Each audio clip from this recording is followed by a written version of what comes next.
Có bao giờ, giữa những cuộc vui ồn ào hay trong chính căn phòng quen thuộc của mình, bạn chợt cảm thấy một cơn ớn lạnh chạy dọc sống lưng khi nhìn vào mắt người đối diện chưa? Đó không phải là nỗi sợ ma quỷ viển vông, mà là trực giác sinh tồn đang gào thét báo hiệu một mối nguy hiểm hiện hữu. Chúng ta, những con người lương thiện với trái tim luôn hướng về ánh sáng, thường mắc phải một sai lầm chết người. Đó là ngây thơ tin rằng ai trên đời này cũng mang trong mình những giá trị tốt đẹp giống như ta. Sự tử tế bẩm sinh ấy, chớ trêu thay, lại chính là tấm vải bịt mắt, khiến ta không nhìn thấy những lưỡi dao đang giấu sau lưng, những kẻ ta gọi là thân thiết. Sự thật tàn khốc là thế giới này không vận hành theo cổ tích. Có những kẻ tồn tại và nuôi dưỡng cái tôi của mình bằng sự hỗn loạn, bằng nỗi đau của người khác, mà không hề có một chút trắc ẩn hay hối hận nào. Đau đớn hơn cả, những kẻ mang tâm địa đen tối nhất, đôi khi lại chính là người nằm chung giường, ngồi chung bàn, là người bạn tri kỷ mà ta đã dốc hết ruột gan để tin tưởng. Chúng ta thường cảnh giác với những kẻ thù lộ mặt, nhưng lại hoàn toàn mất khả năng phòng vệ trước những nụ cười giả tạo ngay bên cạnh. Hôm nay, hãy cùng tôi, chúng ta sẽ không nói những chuyện đạo lý sáo rỗng nữa. Chúng ta sẽ cùng nhau bóc trần 9 dấu hiệu của một kẻ thâm độc, những kẻ đang âm thầm hủy hoại cuộc đời bạn dưới lớp vỏ bọc hoàn hảo. Đây không chỉ là cách để bạn né tránh tai họa, mà là hành trình để rèn luyện một bản lĩnh thép, để dù bão tố nhân tâm có nghiêng ngả, tâm bạn vẫn vững như bàn thạch. Nếu bạn đang ở đây, lắng nghe những lời tâm sự này, thì bạn đã không còn là một quân cờ vô tri trong tay kẻ khác nữa rồi. Hãy hít một hơi thật sâu, và chúng ta bắt đầu. Dấu hiệu đầu tiên, và cũng là dấu hiệu tinh vi nhất, tàn nhẫn nhất, đó là sự hả hê ngấm ngầm trước nỗi đau của bạn. Hãy nhắm mắt lại và hồi tưởng xem, đã bao giờ bạn tìm đến một người bạn mang theo một trái tim đang rỉ máu vì thất bại trong công việc hay sự vụn vỡ trong chuyện tình cảm. Bạn đến với họ, mong tìm một chút hơi ấm, một bờ vai để nương tựa, hay đơn giản chỉ là một ánh mắt thấu hiểu. Một người bạn chân chính, theo đúng nghĩa của từ bạn, sẽ đau cùng nỗi đau của bạn. Họ sẽ đứng đó như một ngọn hải đăng vững chãi trong cơn bão lòng của bạn, sẵn sàng lắng nghe, sẵn sàng chìa tay ra kéo bạn khỏi vũng lầy. Nhưng hãy quan sát kỹ, hãy nhìn thật sâu vào phản ứng của người đó. Thay vì sự lo lắng chân thành, bạn lại bắt gặp một cái nhếch mép thoáng qua, một nụ cười mỉm lạnh lẽo mà họ cố tình giấu đi nhưng không kịp. Hoặc tệ hơn là những lời an ủi sặc mùi giả tạo, những câu nói nghe thì có vẻ quan tâm nhưng lại ngầm chứa sự mỉa mai, hạ thấp. Đó, chính khoảnh khắc đó là lúc mặt nạ rơi xuống, họ tìm thấy một khoái cảm bệnh hoạn, một sự thỏa mãn méo mó khi thấy bạn ngã ngựa. Tại sao ư? Vì sự thất bại của bạn là liều thuốc an thần cho sự tự ti và đố kỵ đang gặm nhấm tâm hồn họ. Họ cảm thấy mình cao hơn, giỏi hơn, may mắn hơn khi bạn thấp kém đi. Đây không đơn thuần là một lỗi giao tiếp xã hội, thưa các bạn. Đây là sự khiếm khuyết nghiêm trọng về nhân tính. Khả năng thấu cảm, khả năng đặt mình vào vị trí của người khác để cảm nhận nỗi đau là thước đo cơ bản nhất của con người. Chủ nghĩa khắc kỷ, với trí tuệ vượt thời gian, luôn đề cao tình yêu thương đồng loại và sự tương trợ. Seneca, vị triết gia lỗi lạc, đã từng dạy chúng ta rằng cuộc đời này đầy dẫy những gánh nặng và chúng chỉ trở nên nhẹ nhàng hơn khi con người biết chụm vai vào nhau mà gánh vác. Khi một kẻ tìm thấy niềm vui trong bất hạnh của bạn, hắn đã tự tay cắt đứt sợi dây liên kết thiêng liêng ấy. Hắn đi ngược lại với quy luật của tự nhiên, đi ngược lại với đạo đức của một con người. Tôi muốn bạn hãy tự hỏi lòng mình ngay lúc này, có ai trong cuộc đời bạn, mỗi khi bạn báo tin vui, họ lại lảng tránh hoặc dìm nó xuống, và mỗi khi bạn gặp chuyện buồn, họ lại tỏ ra sốt sắng một cách bất thường để hóng chuyện thay vì chia sẻ? Nếu có, hãy cẩn thận. Đó là một lá cờ đỏ rực lửa báo hiệu một tâm hồn đã mục ruỗng. Nhận ra điều này đau lòng lắm chứ. Thừa nhận người mình tin tưởng lại là kẻ muốn mình ngã. Nó như một nhát dao cứa vào tim, nhưng thà đau một lần để tỉnh ngộ còn hơn nuôi ong tay áo cả đời. Việc nhận diện này giúp bạn chọn lọc lại vòng tròn quan hệ của mình. Hãy nhớ, chúng ta là trung bình cộng của những người ta tiếp xúc nhiều nhất. Đừng để năng lượng đen tối của sự đố kỵ kéo bạn xuống vực thẳm. Chúng ta bước sang dấu hiệu thứ hai, một cái bẫy tâm lý mà tôi gọi là nghệ thuật thao túng cảm xúc. Đây là sở trường của những kẻ thâm độc có trí tuệ. Họ không dùng nắm đấm, họ dùng lời nói và thái độ để biến bạn thành con rối. Hãy tưởng tượng một kịch bản quen thuộc thế này. Có một người luôn luôn đóng vai nạn nhân trong mọi câu chuyện. Dù vấn đề là do họ gây ra, dù sai lầm rành là của họ, nhưng bằng một cách thần kỳ nào đó, họ luôn xoay chuyển tình thế để trở thành kẻ đáng thương. Họ than vãn, họ khóc lóc, họ kể lể về số phận hầm hiu để khơi gợi lòng trắc ẩn của bạn. Và khi bạn đã mủi lòng, đó là lúc họ giật dây. Hoặc một kịch bản khác, tàn độc hơn, là họ đổ lỗi ngược lại cho bạn. Họ gieo rắc vào đầu bạn ý nghĩ rằng mọi rắc rối của họ là do bạn, hoặc do bạn không đủ tốt, không đủ quan tâm. Nếu anh thương em, thì anh đã không làm thế. Tôi khổ thế này cũng là vì lo cho bạn. Nghe quen không? Đó là những lời thì thầm của quỷ dữ. Họ tạo ra một đám mây mù tội lỗi bao trùm lấy bạn, khiến bạn luôn sống trong cảm giác day dứt, dằn vặt và buộc phải làm theo ý họ để chuộc lại cái lỗi lầm mà bạn chưa bao giờ phạm phải. Đây không phải là tình cảm, đây là sự toan tính lạnh lùng nhằm phục vụ cho mục đích ích kỷ của họ. Chủ nghĩa khắc kỷ, ngọn đuốc soi đường của chúng ta, dạy rằng tự do đích thực không nằm ở việc bạn đi đâu làm gì, mà nằm ở sự độc lập về mặt cảm xúc. Các triết gia khắc kỷ tin rằng tâm trí ta là một pháo đài bất khả xâm phạm. Không ai, tôi nhắc lại, không một ai có quyền điều khiển cảm xúc của bạn nếu bạn không trao cho họ cái quyền đó. Khi bạn để người khác giật dây cảm xúc của mình, vui buồn theo thái độ của họ, là bạn đã tự nguyện đeo xiềng xích nô lệ. Vậy phải làm sao trước những kẻ bậc thầy thao túng này? Hãy dùng lý trí sắc bén như một thanh gươm để cắt đứt những sợi dây rối rắm đó. Khi cảm thấy mình đang bị ép vào thế phải thấy có lỗi, hãy dừng lại. Hãy hít một hơi thật sâu và lùi lại một bước để quan sát toàn cảnh. Hãy tự hỏi, tại sao mình lại cảm thấy thế này? Đây là cảm xúc thật của mình hay là thứ họ đang tiêm nhiễm vào đầu mình? Việc nhận diện được chiêu trò này chính là tấm khiên vững chắc nhất. Nó cho phép bạn giữ một cái đầu lạnh và một trái tim nóng đúng chỗ. Khi bạn nhận ra mô thức thao túng này, dù là sự gây áp lực, sự than nghèo kể khổ hay sự đổ lỗi vô cớ, hãy xem đó là tín hiệu để đánh giá lại mối quan hệ. Đừng cố gắng giải thích hay minh oan với những kẻ cố tình không hiểu. Sự im lặng đầy phẩm giá và thái độ bình thản mới là câu trả lời mạnh mẽ nhất. Chúng ta cần những người đồng hành trao cho ta sức mạnh, chứ không phải những kẻ hút cạn sinh lực ta bằng những trò chơi tâm lý rẻ tiền. Bảo vệ sự tự chủ của mình, đó chính là sống thuận theo tự nhiên, sống đúng với phẩm giá của một con người tự do. Dấu hiệu thứ ba là một biểu hiện thoạt nhìn có vẻ chỉ là tính cách nóng nảy, nhưng thực chất lại là sự khiếm khuyết nghiêm trọng về khả năng kiểm soát bản thân. Cơn giận dữ bùng nổ vô cớ. Bạn đã bao giờ phải rón rén đi nhẹ nói khẽ, phải nhìn mặt mà sống bên cạnh một người nào đó chưa? Chỉ một câu nói lỡ lời, một hành động nhỏ nhặt không vừa ý cũng đủ để kích hoạt một quả bom nổ chậm trong họ. Họ quát tháo, đập phá, buông những lời lẽ cay nghiệt mang tính sát thương cao nhất nhắm thẳng vào bạn. Họ biến một bất đồng nhỏ xíu thành một cuộc chiến tranh tàn khốc. Nhiều người ngụy biện rằng tính tôi nó thế, tôi nóng tính nhưng tốt bụng. Không, đừng để bị lừa. Sự nóng giận mất kiểm soát là dấu hiệu của một tâm trí yếu đuối và hỗn loạn. Nó cho thấy họ hoàn toàn thất bại trong cuộc chiến với chính bản ngã của mình. Trong triết học khắc kỷ, sự tự chủ hay còn gọi là khả năng làm chủ cảm xúc là đỉnh cao của tu dưỡng. Một người không kiểm soát được cơn giận của mình thì chẳng khác nào một con thú hoang nô lệ cho những xung năng bản năng nhất. Seneca đã từng ví cơn giận như một dạng điên loạn tạm thời. Ông cho rằng khi giận dữ, con người ta đánh mất đi phần người quý giá nhất, đó là lý trí. Việc sống cạnh một người như vậy giống như bạn đang ôm một quả lựu đạn đã rút chốt. Nó tạo ra một bầu không khí độc hại, ngột ngạt, nơi mà sự sợ hãi thay thế cho sự tin tưởng, sự đề phòng thay thế cho sự sẻ chia. Nó phá hủy mọi nền tảng của một mối quan hệ lành mạnh. Thay vì hợp tác và thấu hiểu, người ta chỉ lo làm sao để không bị dính đạn. Đây là sự vi phạm trắng trợn vào nguyên tắc cộng đồng của khắc kỷ, nơi mỗi cá nhân phải có trách nhiệm gìn giữ sự hài hòa chung bằng cách tu dưỡng chính mình. Khi đối mặt với những người này, sự kiên nhẫn của bạn không phải là liều thuốc chữa lành cho họ. Đôi khi, sự nhẫn nhịn của bạn lại là chất xúc tác để họ lấn tới. Nhận diện dấu hiệu này giúp bạn hiểu rằng cách hành xử của họ phản ánh sự bất lực của chính họ, không phải lỗi của bạn. Bạn không có nhiệm vụ phải làm bao cát trút giận cho bất kỳ ai. Hãy học cách thiết lập khoảng cách an toàn, có thể là một ranh giới cứng rắn. Tôi sẽ không nói chuyện khi anh chị chưa bình tĩnh lại, hoặc nếu cần thiết là sự rời đi để bảo vệ sự bình an của chính mình. Rời bỏ một môi trường độc hại không phải là ích kỷ, đó là hành động tự tôn trọng bản thân tối thượng. Và dấu hiệu thứ tư, một dấu hiệu đánh vào nền móng quan trọng nhất của mọi mối quan hệ, sự phản bội niềm tin. Niềm tin, thưa các bạn, nó giống như một tờ giấy trắng. Một khi đã bị vò nát, thì dù có vuốt phẳng lại cũng không bao giờ còn nguyên vẹn như xưa. Sự tin tưởng không phải là thứ tự nhiên mà có, nó là kết quả của một quá trình dài thử thách và vun đắp. Nhưng sự phản bội thì chỉ cần một khoảnh khắc để phá hủy tất cả. Khi một người nói dối bạn hoặc hứa rồi để đó như gió thoảng mây bay, họ không chỉ đang lừa gạt thông tin mà họ đang sỉ nhục trí tuệ và tấm lòng của bạn. Trong triết học khắc kỷ, người khôn ngoan là người sống thuận theo lý trí và sự thật.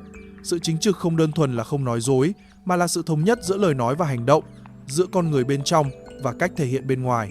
Hãy nhớ lại cảm giác khi bạn phát hiện ra sự thật đằng sau một lời nói dối. Cảm giác ấy không chỉ là giận dữ đâu, nó là sự hụt hẫng đến tột cùng. Bạn bắt đầu nghi ngờ chính khả năng phán đoán của mình. Tại sao mình lại tin họ? Mình đã sai ở đâu? Những câu hỏi đó cứ xoay vòng trong đầu, gặm nhấm sự tự tin của bạn. Khi ai đó thất hứa hết lần này đến lần khác, họ đang gửi đi một thông điệp ngầm rằng bạn không quan trọng, cảm xúc của bạn không đáng để tôi bận tâm. Đó là một sự vi phạm nghiêm trọng vào đức hạnh. Marcus Aurelius, vị hoàng đế hiền triết, đã từng dặn mình rất nghiêm khắc: nếu điều đó không đúng, đừng làm; nếu điều đó không thật, đừng nói. Một kẻ dối trá là một kẻ có nhân cách bị rạn nứt. Họ tách rời bản thân khỏi thực tại, sống trong những ảo ảnh do mình vẽ ra để che đậy sự yếu kém hoặc toàn tính cá nhân. Hệ quả của sự phản bội này lan tỏa rất rộng. Nó làm rạn nứt không chỉ mối quan hệ giữa hai người mà còn phá vỡ sự liên kết của cả cộng đồng. Xã hội vận hành dựa trên chữ tín, và khi chữ tín mất đi, mọi thứ sẽ sụp đổ. Vậy, người thực hành khắc kỷ sẽ làm gì? Chúng ta không phản ứng bằng sự thù hận hay trả đũa, vì làm thế ta cũng chẳng khác gì họ. Chúng ta phản ứng bằng sự trầm tư và trí tuệ. Bạn phải tự đặt câu hỏi khó khăn này. Liệu có thể khôi phục lại niềm tin này không? Hay tốt hơn là nên buông tay để bảo vệ sự bình an của mình? Đây là lúc lý trí phải lên tiếng thay cho con tim yếu mềm. Tha thứ là đức tính tốt, nhưng tin tưởng mù quáng lại là sự dại dột. Hãy nhìn vào hành động, đừng nghe lời trình bày. Nếu sự dối trá là một thói quen, thì sự ra đi của bạn là một bài học cần thiết cho họ và là sự giải thoát cho chính bạn. Chúng ta đến với dấu hiệu thứ 5, một đặc điểm nhận dạng của những kẻ chưa trưởng thành về mặt cảm xúc, thói quen đổ lỗi và chối bỏ trách nhiệm. Bạn chắc chắn đã gặp kiểu người này ít nhất một lần trong đời. Ở công sở, đó là người đồng nghiệp làm sai báo cáo nhưng lại đổ tại máy tính chậm, tại hướng dẫn không rõ ràng, hoặc tệ hơn là tại bạn không nhắc nhở. Trong gia đình, đó là người vợ hoặc người chồng gây ra mâu thuẫn nhưng lại lu loa rằng vì đối phương thế này thế kia nên họ mới phải làm vậy. Với họ, mọi sai lầm trên thế giới này đều là do khách quan, do số phận, do người khác, trừ chính bản thân họ ra. Họ đóng vai nạn nhân một cách hoàn hảo đến mức đôi khi bạn phải tự hỏi, hay là mình sai thật? Không, bạn không sai. Đó là cơ chế phòng vệ của cái tôi yếu ớt. Họ sợ đối diện với sự không hoàn hảo của bản thân. Họ sợ phải nói lời xin lỗi vì nghĩ rằng điều đó làm giảm giá trị của họ. Nhưng thực tế hoàn toàn ngược lại. Chủ nghĩa khắc kỷ coi trọng sự tự soi chiếu self-reflection hơn bất cứ điều gì. Các triết gia tin rằng sự trưởng thành chỉ đến khi ta dám nhìn thẳng vào tấm gương lương tâm, nhận diện những vết nhơ của chính mình và dũng cảm gột rửa nó. Chịu trách nhiệm cho hành động của mình, dù tốt hay xấu, là đặc quyền của một con người tự do. Khi một kẻ chối bỏ trách nhiệm, họ cũng đồng thời từ chối quyền được lớn lên, quyền được tốt hơn mỗi ngày. Họ mãi mãi chỉ là những đứa trẻ to xác mắc kẹt trong vũng lầy của sự đổ lỗi. Sống cạnh một người như thế cực kỳ mệt mỏi. Bạn sẽ luôn phải là người đi dọn dẹp bãi chiến trường do họ gây ra, cả về vật chất lẫn cảm xúc. Sự giao tiếp trở nên bế tắc vì không bao giờ có tiếng nói chung. Nhận diện được điều này, bạn cần hiểu rằng mình không thể thay đổi họ nếu họ không muốn. Đừng cố tranh cãi để phân định đúng sai với một người đã bịt tai bịt mắt trước sự thật. Hãy áp dụng triết lý vòng tròn kiểm soát. Bạn không thể kiểm soát việc họ đổ lỗi, nhưng bạn kiểm soát được việc mình có nhận cái lỗi đó về mình hay không. Hãy trả lại trách nhiệm về đúng nơi nó thuộc về. Đừng dung túng cho sự hèn nhát ấy bằng sự bao dung sai lầm. Dấu hiệu thứ 6 là một chiến thuật thao túng cực kỳ nguy hiểm, thường được ngụy trang dưới danh nghĩa của tình yêu thương, sự cô lập. Hãy cảnh giác cao độ. Nếu có ai đó bắt đầu gieo rắc vào đầu bạn những hoài nghi về những người xung quanh, ban đầu nó rất tinh vi, chỉ là những câu nói bâng quơ. Bạn của em hình như không tốt như em nghĩ đâu. Gia đình anh lúc nào cũng can thiệp quá sâu. Anh nên tránh xa họ ra. Chỉ có em mới hiểu và thương anh thật lòng thôi. Dần dần, họ dựng lên một bức tường vô hình, ngăn cách bạn với thế giới. Bạn bắt đầu ít gặp bạn bè hơn, ngại về thăm gia đình hơn. Và cuối cùng, thế giới của bạn thu nhỏ lại, chỉ còn xoay quanh duy nhất một người là họ. Tại sao họ làm vậy? Vì quyền lực. Khi bạn mất đi mạng lưới hỗ trợ xã hội, bạn trở nên yếu đuối và lệ thuộc. Bạn mất đi những góc nhìn khách quan từ người thân, và lúc đó, lời nói của họ trở thành chân lý duy nhất. Bạn trở thành con mồi nằm gọn trong lưới nhện, không còn đường lui. Đây là điều đi ngược lại hoàn toàn với bản chất con người và tư tưởng khắc kỷ. Seneca đã khẳng định, con người là động vật xã hội. Chúng ta sinh ra để kết nối, để cộng hưởng và nương tựa vào nhau. Cộng đồng, bạn bè, gia đình là những điểm tựa giúp ta đứng vững trước sóng gió, là nơi nuôi dưỡng tâm hồn và trí tuệ. Cắt đứt con người khỏi cộng đồng cũng giống như bứng một cái cây ra khỏi lòng đất mẹ. Nó sẽ sớm khô héo và chết dần chết mòn. Nếu bạn nhận ra mình đang dần đơn độc, hãy giật mình tỉnh thức ngay lập tức. Đó không phải là dấu hiệu của một tình yêu nồng cháy hay sự quan tâm đặc biệt đâu. Đó là sự chiếm hữu độc hại. Đừng để bất cứ ai nhân danh tình yêu để tước đi tự do của bạn. Hãy dũng cảm kết nối lại. Hãy gọi một cuộc điện thoại cho người bạn cũ. Hãy về ăn một bữa cơm với gia đình. Việc bạn duy trì các mối quan hệ xã hội lành mạnh chính là cách tốt nhất để giải độc sự thao túng này. Một người yêu thương bạn thực sự sẽ vui khi thấy bạn được yêu thương bởi nhiều người khác, chứ không phải muốn nhốt bạn vào lồng kính của riêng họ. Và bây giờ, chúng ta đến với dấu hiệu thứ 7, một hành động đê hèn nhất mà một người có thể làm với người mình thân thiết, dùng điểm yếu và bí mật riêng tư làm vũ khí sát thương. Trong những phút giây yếu lòng nhất, trong những đêm tâm sự mỏng manh nhất, bạn đã trút bỏ lớp áo giáp của mình. Bạn kể cho họ nghe về nỗi sợ hãi thầm kín, về những sai lầm trong quá khứ mà bạn muốn chôn vùi, về những vết sẹo chưa lành trong tim. Bạn trao cho họ chìa khóa vào nơi sâu thẳm nhất của tâm hồn mình, vì bạn tin tưởng họ. Nhưng rồi, khi mâu thuẫn xảy ra, khi lợi ích bị xung đột, họ lôi tất cả những điều thiêng liêng ấy ra, không phải để chia sẻ, mà là để tấn công. Họ dùng chính những gì bạn đã thú nhận để mỉa mai, để đay nghiến, để làm bạn đau đớn nhất có thể. Đấy, bảo sao ngày xưa bị người yêu cũ bỏ là đúng rồi. Đồ vô dụng, hèn gì bố mẹ không coi ra gì. Từng lời nói như những mũi kim tẩm độc đâm thẳng vào tử huyệt của bạn. Cảm giác lúc đó không chỉ là đau, mà là sự trần trụi, nhục nhã và bị phản bội đến tận cùng xương tủy. Các triết gia khắc kỷ luôn dạy chúng ta về sự thận trọng và kín đáo prudence. Không phải ai cũng xứng đáng được bước vào ngôi đền nội tâm của bạn. Việc chia sẻ sự tổn thương là một món quà, và món quà đó chỉ nên trao cho những người có đủ phẩm hạnh và sự trân trọng. Khi ai đó biến sự tổn thương của bạn thành vũ khí, họ đã tự tước đi tư cách làm người thân của bạn. Đó là hành vi của kẻ tiểu nhân, bất chấp đạo lý để giành phần thắng trong một cuộc tranh cãi vô nghĩa. Đối mặt với tình huống này, phản ứng đầu tiên của chúng ta thường là sự sụp đổ hoặc giận dữ tột độ. Nhưng hãy dừng lại, hãy thở, hãy dùng tư duy khắc kỷ để nhìn nhận. Hành động đê hèn đó nói lên bản chất của họ, không phải giá trị của bạn. Quá khứ của bạn, sai lầm của bạn, nỗi sợ của bạn là một phần của con người bạn, không có gì phải xấu hổ cả. Việc họ dùng nó để tấn công chỉ chứng tỏ họ đang cạn kiệt lý lẽ và đạo đức. Đây là một bài học đắt giá về việc chọn mặt gửi vàng. Hãy xem đây là một dấu chấm hết dứt khoát cho sự tin tưởng ngây thơ. Bạn cần thiết lập ngay một rào chắn bảo vệ. Hãy rút lại những chia sẻ, đóng lại những cánh cửa tâm hồn mà bạn đã lỡ mở ra với nhầm người. Bảo vệ sự bình an nội tâm quan trọng hơn việc cố gắng duy trì một mối quan hệ đã nhuốm màu phản trắc. Hãy nhớ, chỉ những người biết nâng niu vết thương của bạn mới xứng đáng được nhìn thấy nó. Chúng ta tiếp tục với dấu hiệu thứ 8, một dấu hiệu minh chứng rõ nét nhất cho một tâm hồn cằn cỗi, sự vô cảm trước lỗi lầm, hay còn gọi là sự thiếu vắng lòng hối hận. Trong cuộc đời này, phàm là con người thì ai mà chẳng có lúc sai phạm. Chúng ta không phải thánh nhân. Chúng ta vấp ngã, chúng ta làm tổn thương người khác, dù là vô tình hay cố ý. Nhưng điều phân biệt giữa một người tử tế và một kẻ độc hại nằm ở cách họ phản ứng sau cú vấp ngã đó. Với một người có lương tri, cảm giác tội lỗi là một tín hiệu cần thiết. Nó như cơn đau của thể xác, báo hiệu rằng có điều gì đó không ổn đang diễn ra trong tâm hồn. Nó thúc đẩy ta phải sửa sai, phải nói lời xin lỗi, phải bù đắp. Đó là quá trình tự chữa lành và trưởng thành mà chủ nghĩa khắc kỷ gọi là sự tu dưỡng đạo đức. Nhưng với kẻ thâm độc, khái niệm hối hận dường như không tồn tại trong từ điển của họ. Họ làm bạn tổn thương sâu sắc, bạn khóc trước mặt họ, bạn giải thích cho họ hiểu bạn đau đớn thế nào. Và phản ứng của họ là gì? Một khuôn mặt lạnh tanh, một cái nhún vai vô cảm, hoặc tệ hơn là sự khó chịu ngược lại. Có thế thôi mà cũng làm quá lên. Họ coi thường cảm xúc của bạn. Họ xem việc làm tổn thương người khác là một quyền năng, hoặc đơn giản là một sự kiện chẳng đáng bận tâm.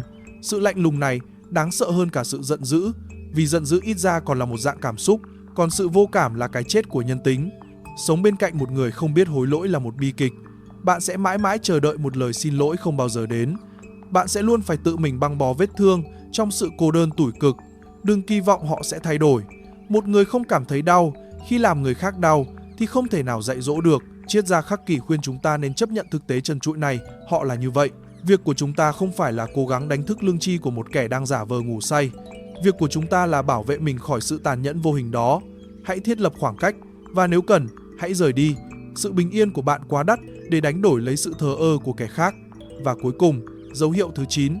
Dấu hiệu chốt hạ cho thấy bạn đang bị xâm phạm nghiêm trọng, sự chà đạp lên ranh giới cá nhân. Ranh giới cá nhân, personal boundary, là những đường kẻ vô hình nhưng tối quan trọng, định hình nên lãnh thổ của cái tôi. Đó là quyền được nói không, quyền được có không gian riêng tư, quyền được tôn trọng ý kiến và cảm xúc. Một kẻ thâm độc luôn coi ranh giới của bạn là một sự thách thức cần phải phá bỏ. Bạn nói bạn mệt không muốn nghe điện thoại, họ sẽ gọi cháy máy cho đến khi bạn bắt máy mới thôi. Bạn nói bạn không muốn bàn về chuyện này, họ sẽ lải nhải về nó cho đến khi bạn phát điên. Bạn nói bạn cần ở một mình, họ sẽ xông vào phòng bạn mà không gõ cửa. Họ làm những điều này không phải vì họ yêu bạn quá nhiều, mà vì họ không tôn trọng bạn một chút nào cả. Họ muốn kiểm soát, muốn bạn phải phục tùng ý muốn của họ vô điều kiện. Chủ nghĩa khắc kỷ dạy rằng tự do lớn nhất của con người là quyền tự quyết đối với bản thân. Khi ai đó liên tục xâm phạm ranh giới của bạn, họ đang tấn công vào quyền tự do cơ bản đó.